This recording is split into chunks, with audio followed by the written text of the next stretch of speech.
Super Paper Mario, released back in 2007 for the Nintendo Wii, is perhaps one of the greatest stories to be told from a gaming point of view. It being a Mario title no less, it follows a drastically different formula that takes the series somewhere unique, a never seen before Mario RPG that is criminally underrated. My name is Game4One, and in today's special, I want to talk about what makes Super Paper Mario so special. As previously mentioned, the game was released back in 2007 with somewhat mixed reviews at launch. It is the third game in the Paper Mario series and decided to switch up the formula from the previous two installments. The game was now a side-scrolling platformer RPG rather than a turn-based RPG. A lot of Paper Mario fans hated this change because it removes a lot of strategy and skill from the game and makes things rather simple. Paper Mario fans also didn't like the removal of partner characters, now being replaced by pixels that give Mario abilities he once had freely. The game takes place through 8 worlds, with the town called Flipside being the hub world that links them all together. Flipside is an okay hub world, I guess. It doesn't really do much that is amazing, but it's pleasing enough to match the vibe of the story being told. Whilst I agree there are some negatives that I cannot be blindsided by, the positives from this game are much higher than the lows. For starters, the thing everyone talks about surrounding Super Paper Mario is a fantastic story. Super Paper Mario has arguably the best story from a Mario game ever written. It ticks all the boxes for a heart-wrenching, somber, and downright evil chapter book. However, Super Paper Mario is not without its flaws. For starters, as mentioned, the partners are gone, something that fans of Paper Mario 64 and the Thousand Year Door were very fond of. A lot of this game's hate stemmed from the fact that Mario's abilities are now locked behind pixels that you slowly unlock throughout the game. I mean, Mario only gets his iconic hammer 5 chapters in. It is a game that takes pride in its story, but as far as gameplay is concerned, it is a fall from grace. A lot of people blame this game for the downfall of the Paper Mario series, whilst others praise it as the last good title. The game was supposed to be released on the Nintendo GameCube alongside the Thousand Year Door, but was instead ported to the upcoming Wii, so if you haven't figured it out already, that is a main reason why this game is so different. You got a pure heart! Voice crack much? Fitting the new playstyle of the Wii Remote, it tones down a lot of advanced combat for a tried and true platformer. The problem with this new battle system, however, is that Bowser does double the damage that everyone else does, so he is the obvious choice. And even if you don't choose him, the bosses don't have nearly enough health to be worth fighting.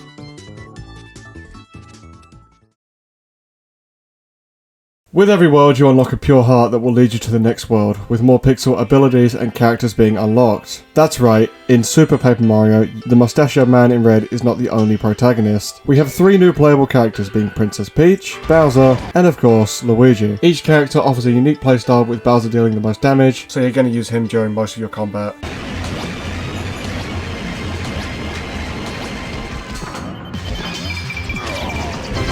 This is one of the first times Bowser actually teams up with Mario, and it's for good reason. This game also has some fantastic villain characters like Chunks and Dementio, which gives the game its own identity. The main villain is Count Bleck, who is hellbent on destroying every world with a book called the Dark Prognosticus. He uses said book to create a void to destroy all worlds. He creates a Chaos Heart that is made by marrying Peach and Bowser that summons the void into its hiatus in the sky permanently. This book has a counterbook, however, called the Light Prognosticus that foretells the events of the game before we even do them. There are also pure hearts you unlock throughout each world. They are your collectibles for the game. They are both prophecies of the same coin. One is built to save the world, and the other is to destroy the world, kind of like Sith and Jedi in Star Wars. To democracy! Only a Sith deals in absolutes.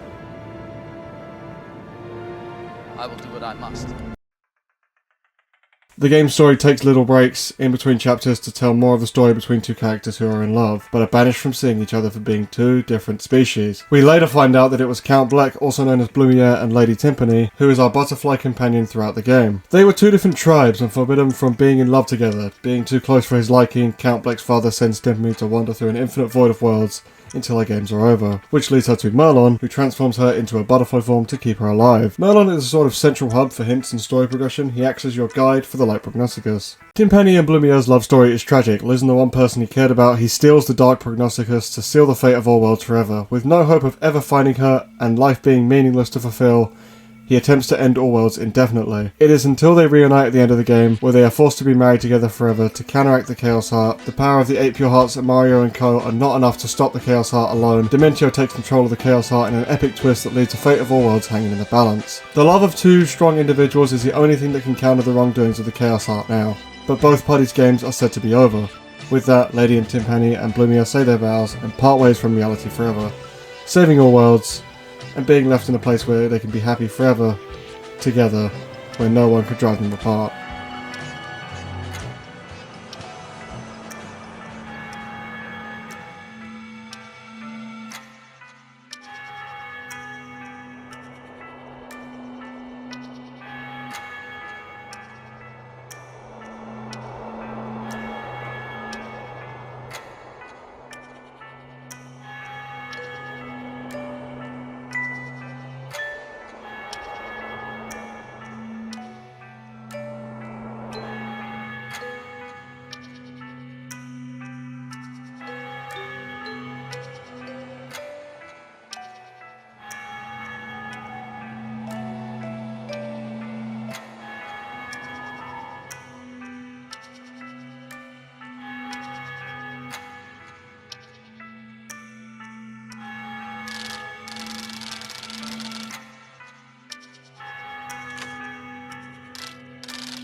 This is a love story of the ages, sacrificing their lives to be together, willing to do anything to meet again one day. That is what separates Super Paper Mario from the rest of the series. Whilst the controls and gameplay mechanics aren't anything to write home about, the story more than carries the entire game into being one of the best Paper Mario games of all time.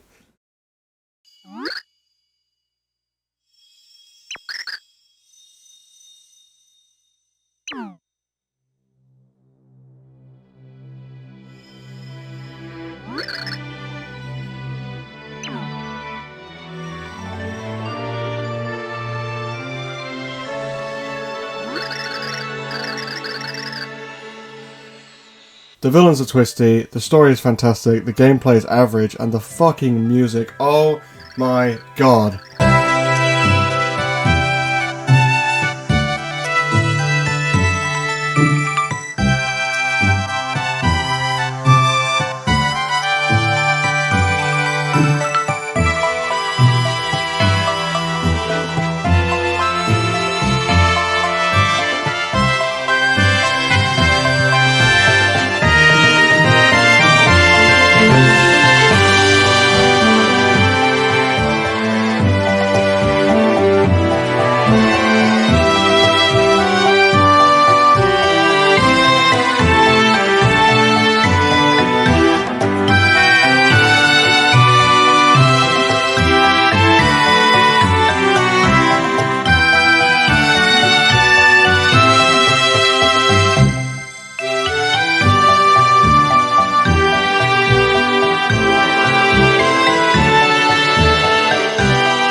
This game's soundtrack is some of the greatest theme tunes in any Mario game ever produced. And with that guys, it has been your boy GameFun, and I will see you in the next special episode. Take care, and peace.